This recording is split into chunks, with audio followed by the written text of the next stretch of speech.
संक्रमण के चलते देश की राजधानी दिल्ली का बुरा हाल है। दिल्ली में कोरोना से एक दिन में हुई मौतों ने सारे रिकॉर्ड तोड़ दिए हैं। दिल्ली में पिछले 24 घंटे में 380 लोगों की संक्रमण से मौत हुई है। 24 घंटे में संक्रमण के 20,201 नए मामले सामने आए हैं।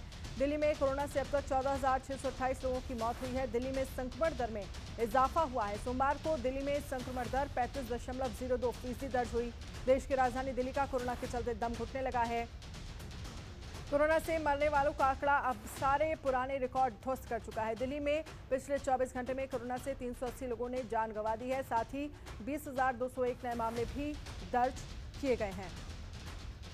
ये एक दिन में मौत का सबसे बड़ा आंकड़ा है। आपको बता दें कि दिल्ली में कोरोना वायरस की वजह से अब तक 14,628 की मौत हो चुकी है। दिल्ली में कोरोना के बढ़ते कहर के बीच संक्रमण दर में भी इजाफा हुआ है। सोमवार को दिल्ली में संक्रमण दर 35.02% दर्ज हुई है।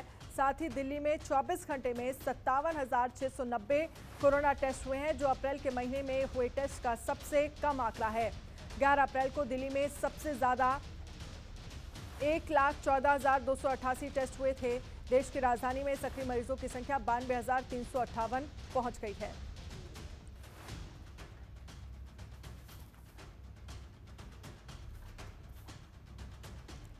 तो पिछले 24 घंटे में संक्रमण की दर अगर हम बात करें वो बढ़ी है। 35% संक्रमण की दर पहुंची है। लेकिन जो आंकड़े की बात करें 24 घंटे में 20,000 कोरोना पॉजिटिव मरीज सामने आए हैं। कोरोना महामारी के संकट से हिंदुस्तान जूझ रहा है और कोरोना की दूसरी लहर से हाहाकार मचा हुआ है। जिस तरीके से भारत में कोरोना का संकट बढ़ा हुआ है, को देखते हुए दूसरे देशों ने भी मदद के लिए हाथ आगे बढ़ाया है। इसी सिलसिले में अमेरिका के राष्ट्रपति जो बाइडेन ने प्रधानमंत्री नरेंद्र मोदी से फोन पर बातचीत किया है। बातचीत के दौरान प्रधानमंत्री नरेंद्र मोदी ने इस बात पर जोर दिया कि कोरोना टीकों के लिए कच्चे माल की आपूर्ति आबाद बनी रहे।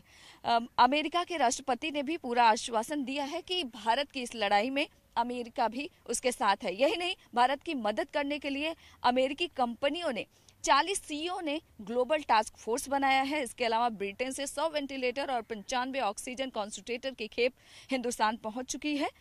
अमेरिका के अलावा फ्रांस ने भी मदद के लिए हाथ आगे बढ़ाया है।